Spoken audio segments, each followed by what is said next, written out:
Hey everybody, thanks for joining the video I'll be doing today on Ripple. I don't expect this to take too awful long. I'm just going to kind of cover a little bit of the history and then kind of go into the price action right now where we're at. And of course, before I get started, as you all know, this isn't financial advice. I'm not your financial advisor. And I'm just giving my opinion here in the market, and you're responsible for your own trades, managing your own risk, and doing your own research. All right, so let's take a look at things here. I've got the 3-day chart on Ripple using Poloniex because it's got the most history on the asset. I want to take a look. I'm not going to pay attention to stochastics or volume really, so I'm just going to collapse all of that. So we just have the chart to look at. I've got a simple count here, and I'm looking at the logarithmic scale. So going back to linear, you'll see that things are quite skewed, but looking at the logarithmic scale, it looks a little bit easier to see, a little bit easier to read. Um, all of this chop that we had down here, I'm only saying this because, I've just recently started looking at the Tesla chart from the history in the beginning, but this looks very similar actually to what Tesla looked like. Just lots of chop here in the beginning, almost impossible to get a good count out of this. But what I can say is that this compressionary phase that we did in all of 2017, this was, basically almost a textbook wave 4, and then we finished the 5 up there at $3.28. Now from there, we've done a pullback, and I've got my Fibonacci pull from the bottom here at 225 up here to $3.28. I have it on a logarithmic. And we've come back to the 382. Now, naturally, you're going to want this to retrace a lot deeper than this. You're going to want this to retrace, much deeper. But it hasn't happened, right? Ripple was making new lows in December, and we've seen a nice pivot to the upside. So naturally, our instinct is to say, all right, well, this is a good pivot to the upside. Are we going to come back and do the inverted head and shoulders and make another leg higher? Very possible. So let's just take a look at some of the things that I have observed from the top. Okay, so get rid of all that other price action, and let's focus just here at the top to where we have done a retrace. So again, I'm going to be using some of the dominant pivots that we've got here. Excuse me. So I've got the top here, the top swing, and then we've got a dominant pivot down here, and then we've got our retrace. The retrace came right back to the 382, so it was a good technical pivot. Some prior levels, you can see we had support here at the 618. We've got some support and resistance here at the 50, but nonetheless, we had the rejection naturally on the 382. And I say naturally because we're pulling this from a level that didn't hit when we were back here. It didn't hit till it came down here. We did a pullback and we got to the 382. All right, so this is good. Then we did a pullback. We had some support back at the same area where we had a support level prior, and it fell through and it hit the target. And the target being this red -236 that we've got on here. And again, some of my Fibonacci templates are a little bit different, but almost all of them have the 382, the 50, the 618, and then we'll have the -236 extension. Again, we talk about targets all the time, and when you see a good reaction off of a price point on a Fibonacci level, then you're going to naturally be looking for this to go to the -236, assuming that it does reject at the 382, the 50, or the 618. It's a good target to at least take profit at a minimum. All right, so we hit our target there, and so now what? Now we came back, we had a bearish throwback, and we fell down a little bit further. So let's see if we can find any confluence down here from this rejection here to this pullback here, and we hit our target. So what we were doing before, we had our Fibonacci from the top, we came down here, we had a 382 retest, we had our target. So now what I'm doing is I'm taking from the 382 to the target and seeing what happens from there. Okay. Well, we had a rejection at the 618, and we came back and we hit that target almost perfectly. Okay, almost perfectly we hit that target at 18 cents. We came all the way down so far as to go down to about 17.3 cents, but nonetheless we hit that target perfectly. We had a 618 rejection, And then once we broke down below the 618 and we started trading down here in this range, we did a retest of the 50, had rejection of the 50. So again, that was a lower high. And we moved down. And I would imagine if I put the 382 on here, which I do like to pay attention to the 382. Let me, sorry, not the 382, the 236. So we pulled down from the 50, and then we attempted to break above the 236. We weren't able to do that. All right, so that's also where we're at right now. We haven't broken above the 236. We came down, we hit our target. Okay, we hit our target. So now we have to determine what's next. Okay, so what's next likely is going to be a retest of this entire correction, or a retrace rather, of this entire correction. So we've got the top up here at 328. And the bottom down here is 17 cents. And right now we're ramming our head on the 3-day time frame against the 100 exponential. Okay, we don't yet have a cross of the 200 exponential and the 200 simple. A lot of times what people tend to do is they like to trade based on exponential moving average and simple moving average crosses. I'm not in that camp at the moment, but we don't have necessarily a cross on that yet.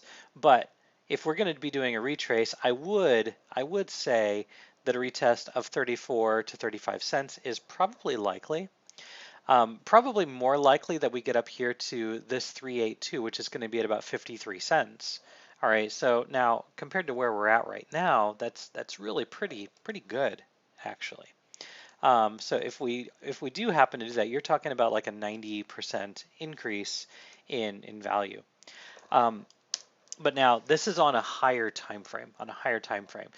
It is very possible that this move is done. So I'm going to move down to a daily and take a look at the price action on a daily time frame and see if I can see signs that this move is completed. Okay, so again, I'm going to be using Fibonacci for this.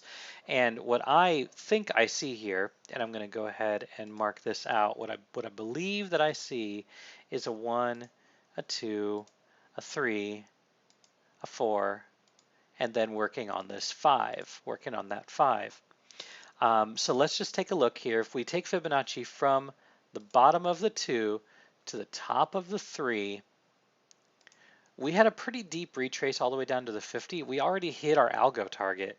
So, is this move done? Was this a move that was based upon the launch of the perpetual swap on BitMEX? We don't know that. All we know is that there was a nice run up to it. And even today, we've got a pretty decent move on it. Now, of course, you can't take a look at the chart on the BitMEX XRPUSD contract because there's hardly any history there. You've got to look at exchanges such as Palladium that has the history almost from the very beginning. But nonetheless, this does look to me like it's nearing its completion here, which means we're likely going to go through a retrace, and this would be the bullish scenario. Okay, this right here would be the bullish scenario.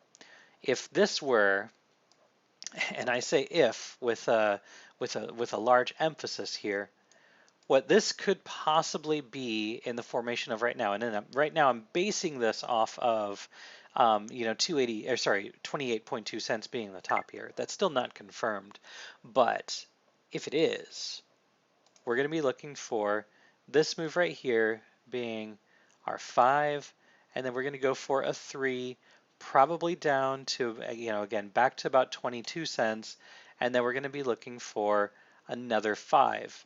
Again, target here being this 31.6 cents. So is it going to pull back from here?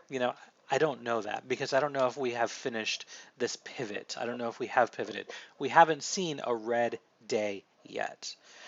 So I wouldn't rush into shorting anything right now, but I wouldn't rush into buying here either because, in all actuality, this price went up 62%. Okay, so you gotta keep that in mind. And I'm going to go back to what I said on the Discord just the other day. I was posting some information for new traders. Don't buy after the trade looks good because you really missed out. and that's okay. You can't let emotions rule your plan, okay? Don't chase green candles, all right? And of course, you can't be playing for big gains because if you do that, then you're almost guaranteed to lose because you'll never sell. You've got to sell and take profit at some point. So nonetheless, we have a 60% move, and now I'm saying more than likely we're going to come back. It's going to take time, so don't rush into anything. But nonetheless, things are looking pretty good, optimistic for this to be a 5, and then working on a 3 wave, and then seeing another move to the upside, and where that lands, we'll have to sort of wait and see. And also, when that does happen, we're going to use our trend-based fib extension, like I've told you guys. Start here from the bottom, work our way to the top, wherever that ends up being. We come back here, and if this is the top, and if we come back 50%, then we're going to be looking for a 100% move, which is going to take us up to, I mean, this is going to take us up to 33 cents. So that's going to be another significant move. Possible we go up to 35 cents. We'll just kind of have to wait and see from there. If this is going to be an impulse, right, we're going to be wanting this to come up to 40 cents. We want this to come up to 40 cents. But again, we know that our targets are going to be the 618, the 100, the 123.6, and if it gets to the 618, then we're going to be looking for much higher prices. So, we'll have to wait and see what happens there. Of course, we don't know if it's going to come back here to the 50. We're going to have to wait for that to happen. If it does a more shallow retrace, the 236 or the 382, it is also going to insinuate higher prices. So if we only come down to the 236, then we're looking for higher prices. If it does come back down to the 50, my opinion, it will insinuate higher prices anyway, because we will likely get to this 123.6. But we have to wait to see what happens here in this 31 to 33 cent range.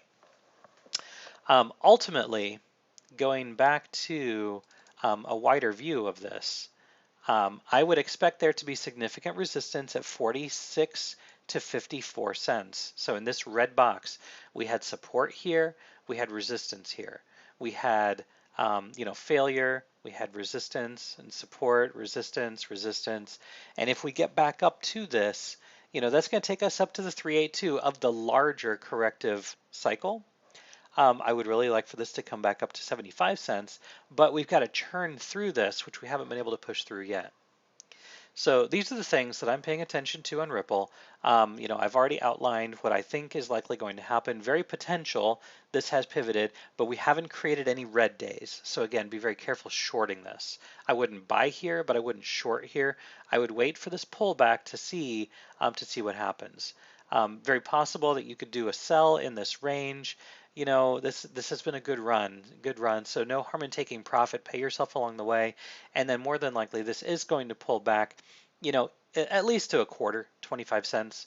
I would say that that's probably going to be a good level to pay attention to, because we've got all of this confluence here, and it's about right here that we have to pay attention to, and that's right on the right below 25 cents, because we had lots of support here. We had a break of this support, but then it was reclaimed as support, and then it was support here, support and broke through, then it was heavy resistance, and then it was resistance. We broke through. We already kind of tested it here, so I would say that if we come back down to it, even if we broke below it down here to the 23 cent range, more than likely this is going to be a good area to start starter positions. Okay, starter positions here in this range, and then more than likely we can see a move up to the at least a break of 30 cents is more than likely going to happen.